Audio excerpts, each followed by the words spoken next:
All right, and episode 2 of You're Not 20 Anymore, Bro. We kicked it off talking about some intermittent fasting.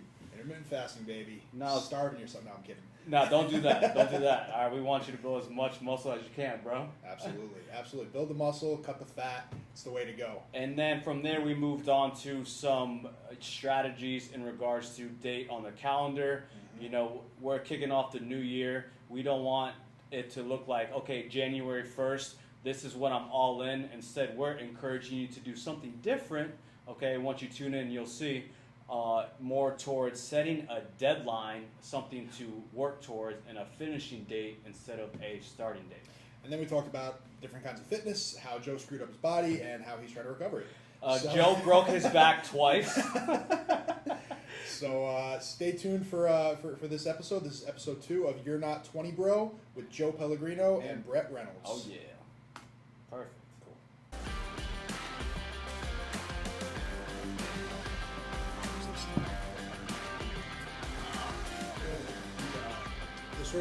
The sort of practical problem that I see for myself with intermittent fasting is the morning. That's the thing that I Like don't, you're the hungriest in the morning? I'm the weakest in the morning. Like that's when I need something in my body because Okay. I'll get lightheaded. So then you probably don't eat like a big dinner then. Okay. Because my philosophy on it is if I know I'm fasting a decent amount in the morning, Right. I'm feasting at night. Okay. That's how it works, Okay. in my opinion. So because somebody that is doing it, he's doing it like 8 and 16, so 8 hours of eating. That's the traditional That's way. traditional. Yeah. Is there another variation of that you can do? I mean, that's pretty much the most common and basic principle is a 16-hour fast, which half of it you're sleeping anyways. Right. And then an 8-hour eating window, and you can. Because I could 8 hours. You figure, all right. So 8 hours. Let's say 7 o'clock p.m. is like the tail end of that. So swing that back around. It's 11 a.m. So you just got to get to basically because I don't eat after 8 anyway. You just got to get to 11 a.m. But Dude, 11 a.m. Majority of people are fasting and they don't even realize it. If you're not eating as soon as you wake up, Right. you're doing some form of fasting. Yeah. You know? Interesting. But I think a lot of people go wrong is they're not eating enough when it's time to eat, Right. and what they're eating isn't satisfying, fulfilling, Right. and like kind of leaves you walking away from the table like full, Right, like, right, not right. overly stuffed, but full. Right. So it works for me. Yeah. And it's just Yeah. one diet of many that can work. Right. You know? Right. Well, lifestyle, not diet, right? Lifestyle. It is a lifestyle. Good point. It is a lifestyle. Yeah. I honestly, man, like it feels like, I know we talked about this a couple weeks ago, but it feels like every New Year's, and it's more Laura, but I used to do it too. It's, okay, we're going to start eating right now. Now is like when we're going to start eating right. And I hate it how it like plays out because it always makes January just miserable, just horrible, and then it never like fully pans out. And I think we just never really do the right thing. And so what I said to her this year was, when she started pulling that stuff, I was like, Laura, generally we eat pretty paleo, like generally, like very low carb, high protein, high fat. Like we generally eat that way anyway. Let's just kind of like keep moving forward on that. Like don't look at it as we've been eating terribly up to this point, and now we're going to start fresh. Look at it as, okay, December was the abnormality, not the standard. December was the weird period. Mm-hmm. So let's just go back to doing what we were doing, like Before the holidays. Right, before the holidays. Let's just keep eating normal food. Yeah. And if we want to once we get back into that habit, then if we want to do something a little more extreme, right? If you want to do Whole30, for 30 days or whatever. I mean, she's done that a couple times and she loves it. But she likes vegetables and she likes like eating that way. I don't. It's like all bunny food. I mean, granted, you can eat as much meat as you want, but like it gets expensive after a while if you want to like structure it that way. Yeah, I got you. Now, are these on? Uh huh.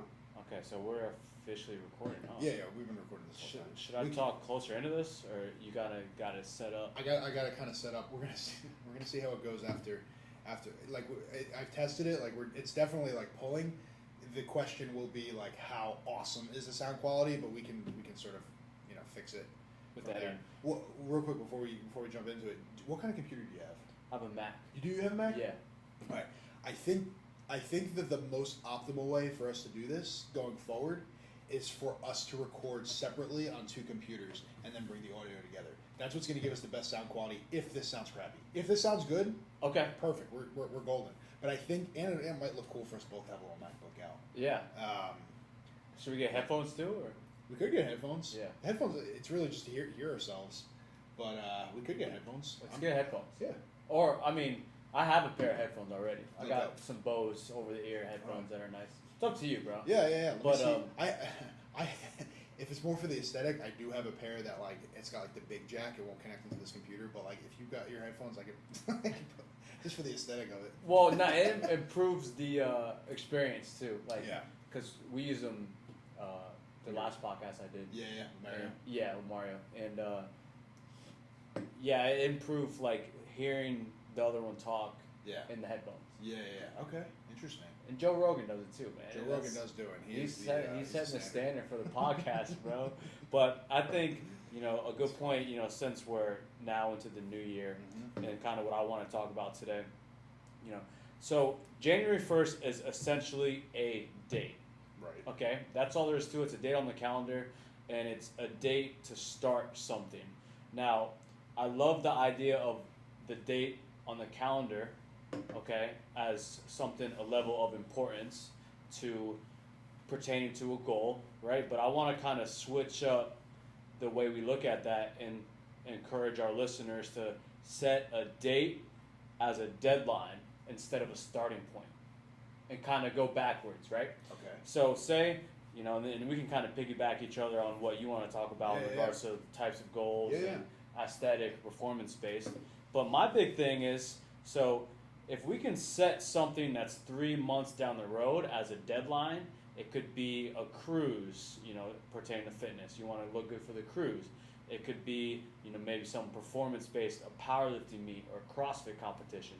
If we can utilize the concept of an important date on the calendar as a finishing date, a deadline, like versus a starting date that's Right. so extreme, right? And we can gradually start building daily habits and getting better and working these into our lifestyle. Eventually getting to this deadline, this date, I think that's way more valuable than, okay, I'm starting January 1st, I'm going all in, Right. versus this is my deadline, March 1st, 3 months down the road. I'm going to gradually build into something so when this date hits, I'm ready for it. Yeah. You feel what I'm Yeah. saying No, on that? it's a better way of doing it for sure, because then, I mean, when you have a start date in mind, well, I mean, there is no end game, and so it's, yeah, I mean, mentally it makes a whole lot more sense, and it gives you, I'm kind of going back to what we were talking about last week with the SMART goals. It gives you that timely, sort of structure.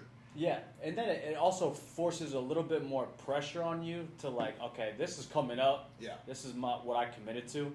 So it's like I either, this day comes and I'm ready and I did the little things, the daily, strategy and habits pertaining to my overall goal, which is whatever, you're looking good on the cruise or Yeah. you have some performance or you're going on a family reunion and you want to look good, so your other relatives notice you made a change in yourself. It's like that day's coming. So you either got to show up or you kind of look like a fool. You let yourself down. Yeah. So I think I love the concept of the date on the calendar, but I hate the concept of you're waiting for that date to start. Yeah. Start now, Yeah. but give that deadline, and I think that's such a better way to look at it, and Yeah. you'll be way more successful doing it like that than I'm waiting until this date to start. No, if you, we kind of talked about it last one, but if you have a goal in mind, start on it right now, Yeah. and then give yourself a deadline, whether it's 3 months away, 6 months away, a year away. But hey, you know what? I'm committed to that, and then from there, map it out, the day-to-day strategy, the structure on what's going to get you there. Yeah. Another big thing, kind of piggybacking on that, and this really, we the whole premise of this, this whole "you're not 20 anymore, bro," is we're starting to feel like we have to start making these different goals to better ourselves. But what I really what I really think is super important is the idea of tracking those things, and here's why. So when you're starting to when you're starting to feel crappy, I mean, just for me. By the way, in the last podcast, the amount of times that I said "for me," it is unbelievable. Like my accent's not that strong, but like I don't know why I say it like super churchy. Like, Popped that last for one. me, for me, for me, it's like I feel whenever I feel crappy, that's like all I can think. So like whenever I feel crappy, it's like okay, well this is just me now. This is just how I feel. When you actually start writing that down, like how you're feeling each day, whether progressing or the opposite, Some and type feeling of crappy, reflection. right? Some type of reflection. It really kind of helps put things into perspective, and especially when you talk about setting those goals sort of ahead rather than having a starting point, having a finishing point. To be able to, March 31st, to be able to look back on it, whether or not you achieved that goal, to be able to look back and see the progress that you did achieve is a big thing. And also, kind of going back to what I was saying, sometimes it's helpful to see like how you feel in a given week because it'll show you, all right, well, I felt crappy this day, but this is why, and maybe it was because of what I ate that day, or maybe because just a crappy day or whatever. But that's not a feeling that I have to embrace. That's an anomaly, not the standard. So you're doing some form of like written self-analysis, right? Mm-hmm. Where in real time you're just kind of documenting the process, writing down how you feel, what your thoughts are, and then kind of down the road you're going back. And I think you can use that strategically, saying, okay, this is what I did that day. I remember the fact that I felt good this day. Yeah. How can I mimic that again to Right. kind of keep this momentum Yeah. growing and moving towards the right direction? And then also, if you have it on paper and you're looking at it and you see that you're constantly taking action and moving closer to it, that feels good. I think personally, when I know for a fact I don't feel as good or I'm like in a funk or whatnot, it's because I'm not doing shit, bro. Yeah. It's like I'm not moving forward. I'm not, taking action. It's like I'm sitting there, could be, procrastinating, over analyzing, but chances are we're not feeling good because we're not working towards something we want, something we set out to do, and essentially we kind of feel like we're letting ourselves down. Yeah, that's all the time for me. What with having a 1-year-old, we're kind of bound to the living room a little bit. Like that's sort of his play area. We kind of got to watch him, so we always just kind of end up slumping down and watching TV.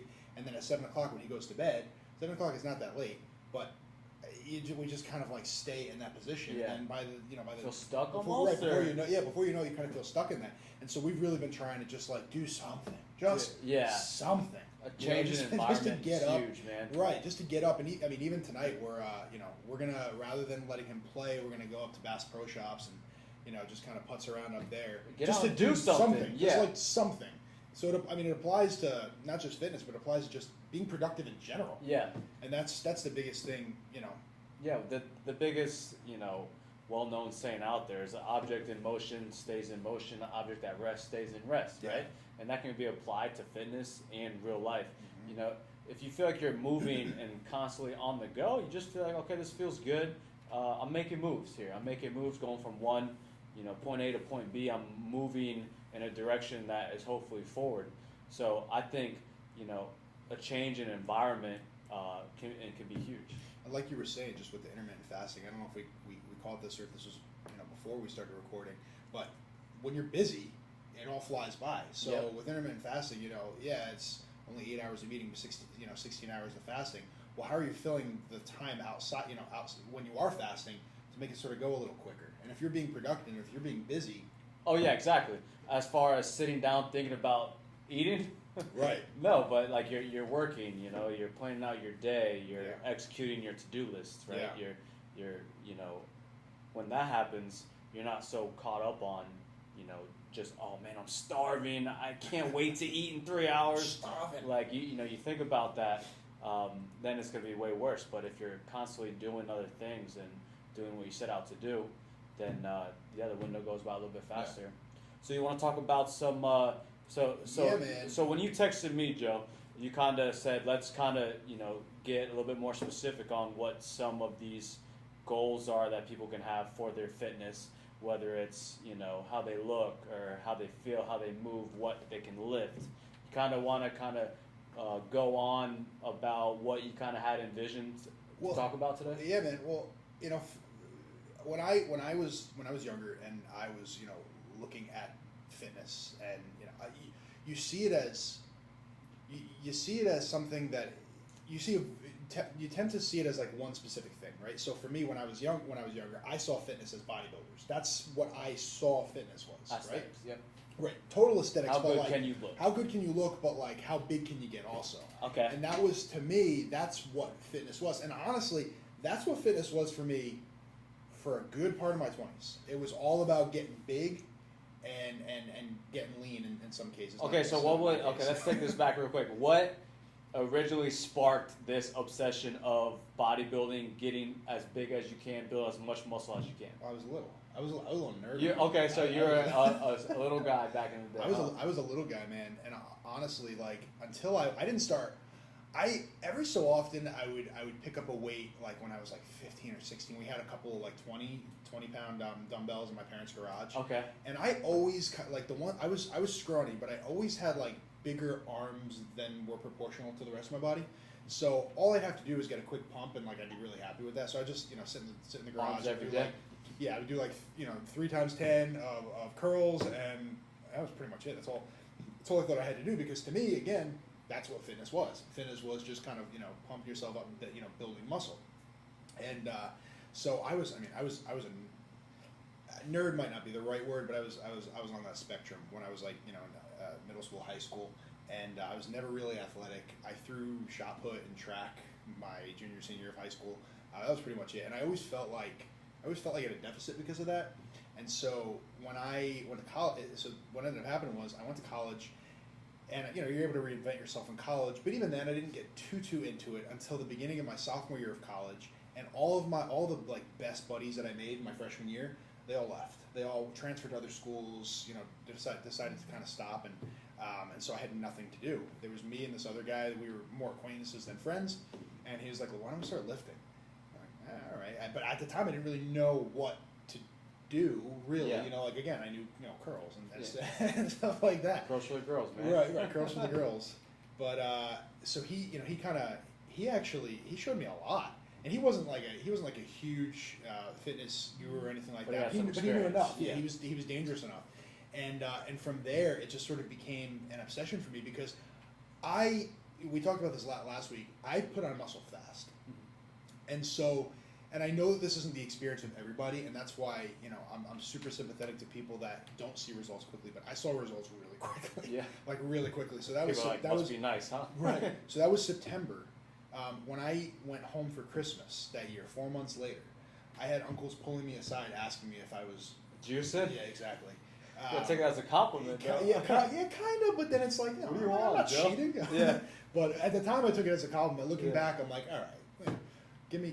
I my would credit take that for as a the work. compliment, man. Yeah. Well, anyway, so I really kind of, over those years, college and through my early 20s, I really spent a lot of time just, again, I wasn't just curling anymore, obviously. Yeah. I was doing more than that, but even still, I was working on the dateable muscles. Yeah. The stuff that you can beach see. muscles. The beach muscles, with the exception of the abdomen, which Yeah. never happened for me. But never doing a leg day, literally ever. Just like, super stereotypical. Doing the bro split. Super stereotypical bro split at that point. And Chest day, Monday, yeah, back day, Tuesday. it was always Monday. And I remember I used to hate back day for some reason. Now I love, that's like my favorite day. But and I used to love chest day, because I would just spend Bench, man. an hour on the bench, literally.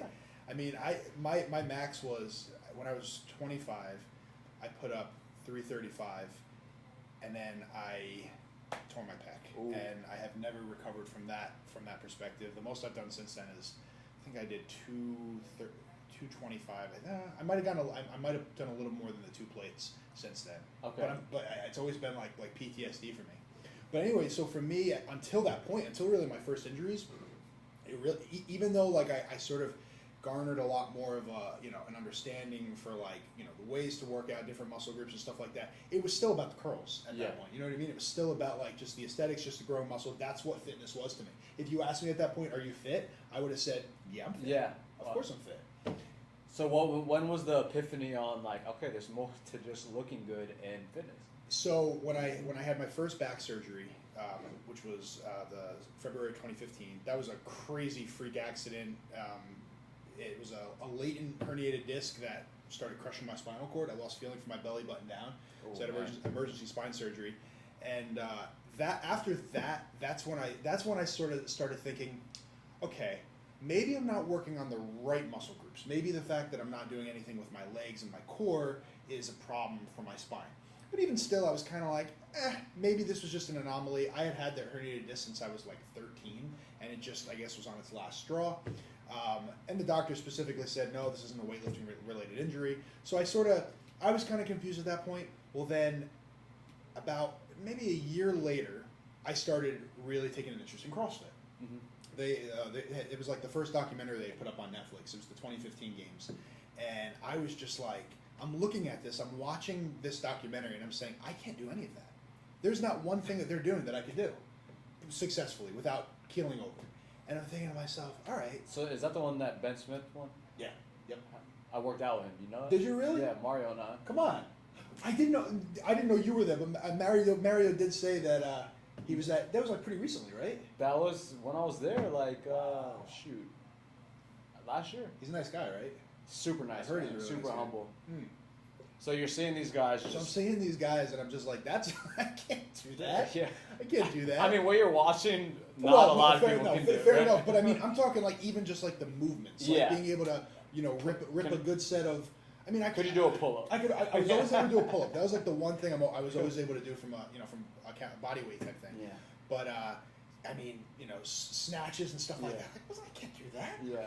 And because I had always stayed away from like squatting and stuff like that, just because of my back. And it sort of at that point was brought to my attention that I really need to do that stuff, just lightweight and rebuild my strength. So anyway, I started taking a real look at that and then saying to myself, all right, if I want to become fit, I need to start approaching it from this perspective. I need to do something like CrossFit. Mm-hmm. Not for everybody, but for me at that point, I'm saying that's the direction that I want to go, because I need to build up my functional fitness. That's really when it started. I started saying, okay, what good is muscle mass if it's not usable? Mm-hmm. If could I push a truck? Yeah, I could push a pretty heavy truck. But what does that do for me but you know what I'm saying? Like, what really is that doing for me? And so I did. I spent most of 2017 doing CrossFit. That's when we met, and it was at the tail end of the. And I really like CrossFit, and I do not in any way credit CrossFit for any further injuries that I sustained. I don't. All on me, because the way the way that I attack different things, different movements, I am so. I mean, just even like my butt wink, the amount of pressure that puts on my spinal cord and things like that. So to an average, to a really good trainer, everything looks fine, but what's happening inside, what's happening with the spine, because of the injuries that I've sustained in the past, it doesn't move the way the average person moves. So of course you're not going to see that my form is intrinsically terrible. Yeah. And so it was in that November of 2017, I had another emergency back surgery. I just literally happened to go. I didn't have pain at that point. I didn't lose feeling or anything like that. I just happened to, I was like, you know what, my deductible's up. Let me just, start spending on medical. And I was like, let me get an MRI and just see how things are looking. Because that was 2.5 years after the first spine surgery, and went to go see the neurosurgeon with the MRIs. I was in the hospital that night. Surgery the next morning. It was crazy. So now I have a fused spine, which I'm not happy about. But so really that moment, knowing that, okay, this is not, 2.5 years prior, it was a pretty minor emergency surgery. Yeah. It was an obstruction they were moving, and it was kind of good to go. But the fact that it happened again, I'm saying, okay, I've done the get big thing. Mm-hmm. I've done the attempt at the functional thing. What am I missing here? Yeah. What am I missing? And honestly, dude, that is 99% of the reason that I want to do this podcast, because I am trying to figure it out still. I'm still trying to figure it out. And only by fleshing this kind of stuff out am I and tons of other guys out there that are struggling with similar things, maybe not as extreme, but that is the only way that we're ever going to get anywhere on this. Keeping it to myself and just trying to muddle through it is not doing me any good. Dude, and how you feel is probably so common, and guys aren't getting it out there. But to kind of what I got from just listening to you there, man, is we developed this mindset about fitness that it's got to be an extreme. Like you were, obsessed with putting on muscle, obsessed with looking good, and basically kind of stuck in this zone where you had an idea on how you wanted to look, okay, and it was get there any means necessary based on your current, thought process and capabilities, okay. Under, some circumstances, you suffered some injuries, okay, which kind of took you back a notch to look through this big picture, all right? And at the end of the day, fitness is supposed to improve the quality of your life, right? So from an aesthetic standpoint, it's doing that because if you look better, you're going to be more confident. Yep. You're going to look into the mirror, okay, and you're going to feel better about yourself. And that could be, also you feeling better about your spouse, or if you're single, approaching girls. Like looking better will no doubt add quality to your lifestyle. Yeah. Okay? But now for getting there with the expense of losing physical performance or functionality, meaning we're not living a quality life day to day operational because we're hurt, we're banged up, we're stiff, we're tight, then we kind of lost the component of living functionally and performing through life in the expense of, hey, I'm doing everything I can just to look good, right? So you're kind of having this epiphany, and the CrossFit documentary kind of showed you that,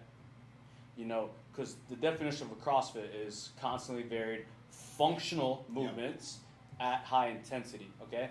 Functional gets lost in this obsession of looking good, right? And I love training bodybuilding, but I love training bodybuilding in a functional aspect, right? I love blending both. I love being able to perform well and to look good, right? That's my goal. But if you have these people that, they lose sight of like, hey, I'm doing this to improve the quality of my lifestyle, right? And that is both to look your best and move your best and live your best life from an operational standpoint. Yeah, So. dude. You nailed it right on the head.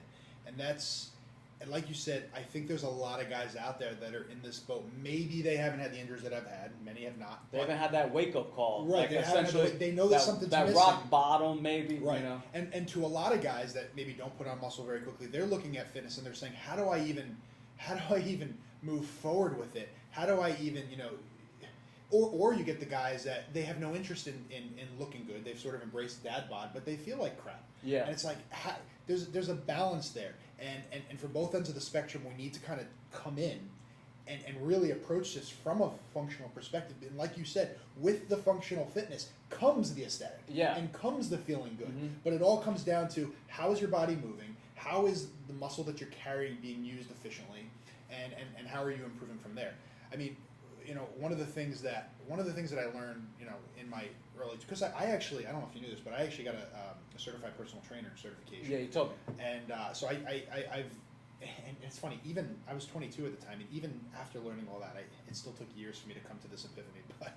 But the idea of the different body types, and people have different body types. People put on muscle differently. So you've got your endomorph, you've got your ectomorph, and you've got your mesomorph. So an endomorph is somebody like me who puts on muscle easily. It's really easy to gain, a lot more difficult to cut. Yeah. The ectomorphs are the opposite. These are guys, the hard gainers. Right. The ectomorphs are the guys that they can slice down like no problem. I have a cousin that's like this. Yeah. I always tell him, abs don't count if you're skinny. But and then you've got this middle ground, the mesomorph, which that's the body type that is the most efficient. Yeah. And you can't really, this is all genetics. For sure. But that's the body type that's most efficient. You can cut fairly easily, you can gain fairly easily. And if you look at it as a spectrum where you've got endo and ecto on either end and meso's right in the middle, I am somewhere in between endo and meso. I'm kind of like right in between. You're probably more meso ecto, if I had to guess. I'd say meso endo, bro. Yeah, you're more on the side. Okay. I stay really focused on my diet and conditioning, so I stay somewhat lean. But if I didn't, I'd put on weight pretty fast. Okay, no, fair enough. Yeah. Fair enough. But even that like detail, like understanding that, like genetics does play a part in all this. Yeah, it really, really does. So you have to, you really have to identify who you are on that scale as best as you can, really before you decide how you want to pursue fitness. Because for some people, dude, just straight up weightlifting is going to be a super beneficial thing for them. It is. No doubt. And for me, it's something that has been beneficial, but has sort of crossed into the territory of detrimental, in that I only did that, and now it's my regimen now looks like 20 minutes of mobility work, of stretching and active stretching mostly, and then going into the weightlifting for 30, 40 minutes type thing. There's still a huge place in my life for weightlifting. I enjoy doing it, but when I'm doing it, I'm not going for the high weights anymore. Yeah. And it's not that I'm just like, throwing a low weight on there and just banging it out. It's not that either. It's coming up with the weight that's going to give me the most tension with the best movement. Mm-hmm. So I'm still loading, but I'm making sure that, almost painstakingly, that every movement is pulling my body the right way. Yeah. Because you see my posture. I'm very in, and it's the same thing with the lower half of my body. And so everything that I'm doing now, again, this is just based on my own knowledge, and that's why I'm exploring here. But I'm trying to fix that and pull myself back up and make myself more functional. I mean, there's so many components to fitness. Okay, strength and weightlifting is just one. Yep. Right? Like you just talked about mobility, flexibility. Okay, and so just hearing you talk, your biggest focus right now is, correct me if I'm wrong, flexibility and mobility. Yeah. Okay, so that's you've done the strength route and the weightlifting route and the building muscle route. Okay, now it's like there's this flexibility and mobility, but it doesn't stop there, man. There's the cardiovascular, That's another one. right? There's coordination, balance, right? These are all aspects of fitness and training that the better you can get at all of them, the better life you're going to live. Yeah. Right? And, that's the beauty about, going back to our CrossFit point, man, is CrossFit, they train very well-rounded. It's the number one well-rounded fitness program out there. Yep. In regards to developing physical skills and training skills. So all of these components of fitness should be involved in your program, whether you want to call it CrossFit or not, right? There's so many ways to train that people need to become aware of. Then probably the most common is just lifting weights and getting stronger and looking better and building muscle. Right. Yeah, I feel like in a lot of ways, and again, not to detract from strength training, but that's the most people either go down one of two rabbit holes generally. They either go down the strength route or the cardio route. Yeah. You've either got your marathon runners, and it's really about what you like. Yeah. So you have to use those building blocks. So for me, to build a training program that relies heavily on cardio, I'm not going to do it. Yeah. So how do I build that doesn't cardio? do it for you. Right, it doesn't do it for me. So how do I build cardio and mobility training into strength training? And vice versa for somebody that's a marathon, like my wife's a marathon runner. Yeah. And so how do you get her to pick up a weight? How do you get her to pick up a weight? And you have to balance it based on what, like you were saying with diet last week. You can't just go cold turkey onto something that you hate. Yeah. Use the building blocks of what you have, What you currently, like. what you like, and then go from there. Yeah, I was at the gym today talking to another trainer, and he was telling me about, someone will come into the gym with a goal, okay, and then he'll, watch them move, and he'll determine that he'll see some imbalances, and he'll be like, oh, let's backtrack. This is what we got to do first, okay, before we start working on your goal, right? So now, if someone's goal is to come in and lose 30 pounds of, body fat, right? But I'm coming in and I'm seeing them squat and their mobility is awful. So I'm going to spend the first 4 weeks working on their mobility. It's going to tune them out of my program. They're not going to have buy-in to my program. But how can I form a program to give them what they want and what they need, right? And that's not just, I have the experience of training at this point to where I know that's how I approach it.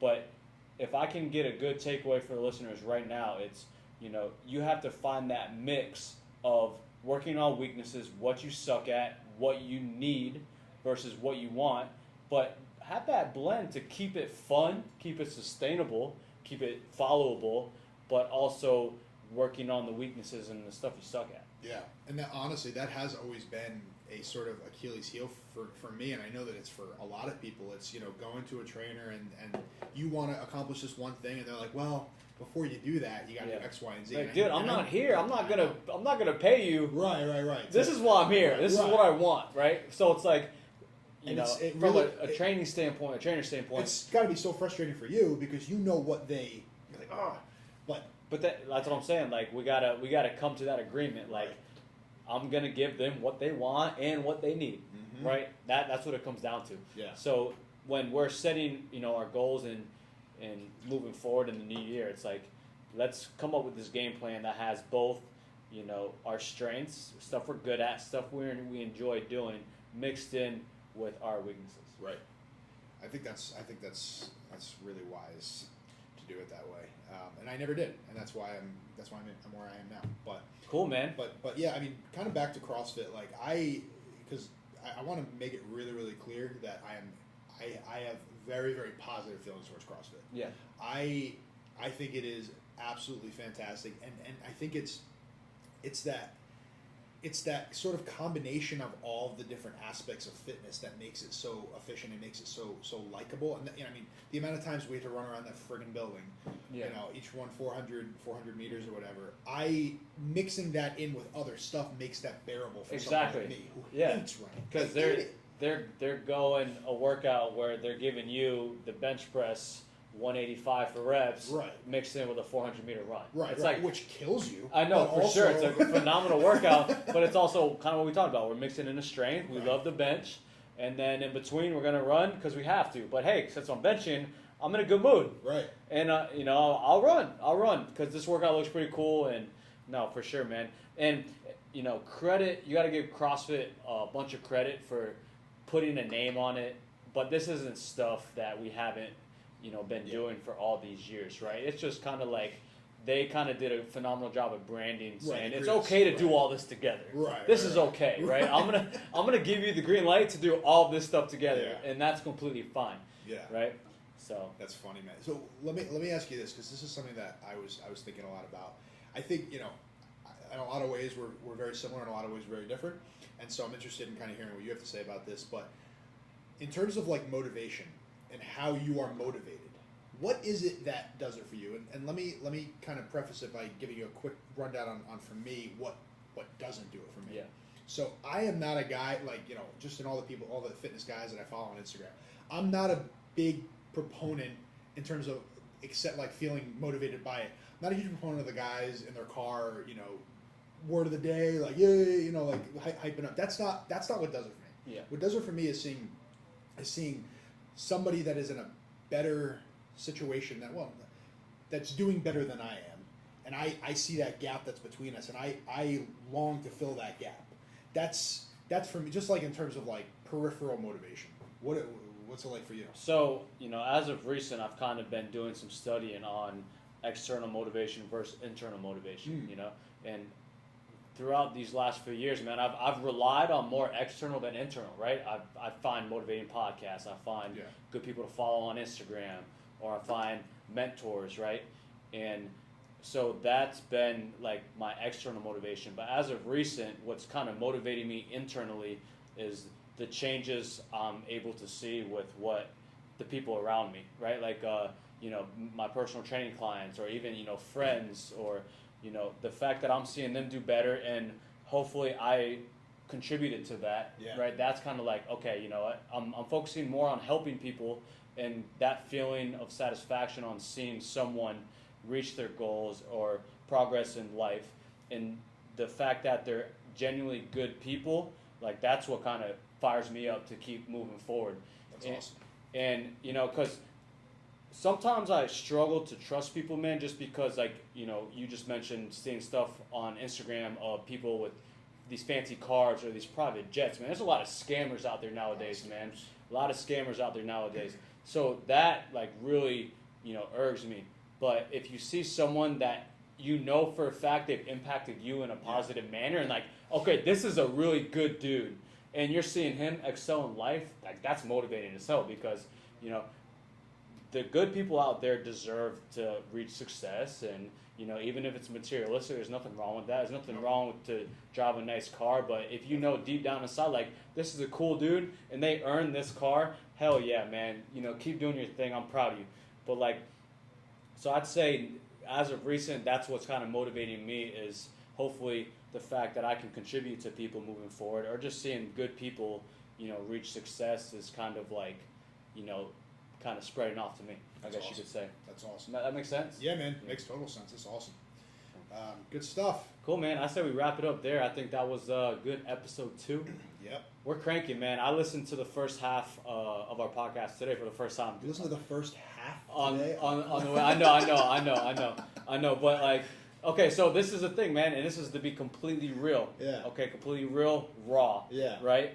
I didn't listen to a lot of my podcasts I did previously. You know. Oh, really? Whether it was like me thinking, oh, I sound like shit, or like, not necessarily insecurities or anything, but it's like, I mean, what's your thought process and opinion on hearing your voice on the podcast? That's really funny you say that. I'm generally like very anti-Joe in terms of like hearing my voice. Very like I hate it, but at the same time,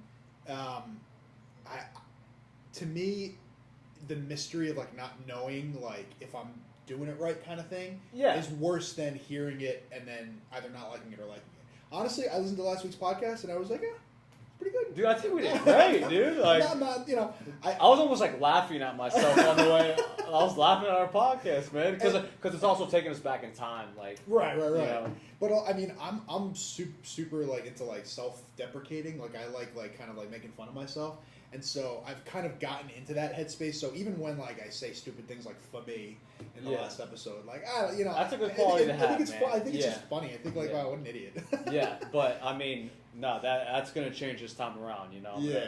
Because I know we're gonna get better and for better sure. with it, So we gotta, kind of go back to your point on like a self-analysis. Yeah. We gotta, go back, listen to this, and just keep getting better and better. Exactly, and I think that we're gonna do that. And the biggest thing for me, if I look at like moving forward on this podcast and like what sort of what I'm most not worried about, but like concerned about, like I want to make sure that we're like constantly keeping this top of mind is bringing content that's relevant, that people care about. That's what it needs that people to be. are going to listen to, and for obviously we're on episode 2.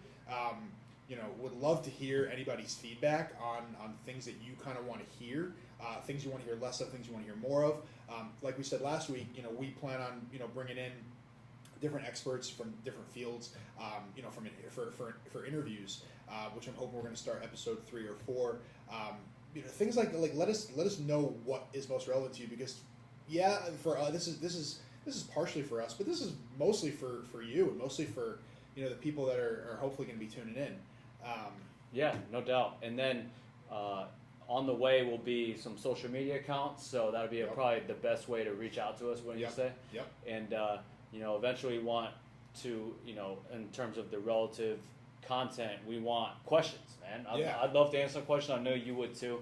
So once we get that up and running, we want to do a Q&A, maybe even every episode. Yeah. So happy to do that. Cool. So I think that's it. Good time to wrap it up. Today. So I'm Joe. Brett. This is You're Not 20 Anymore, bro. We'll catch you next time.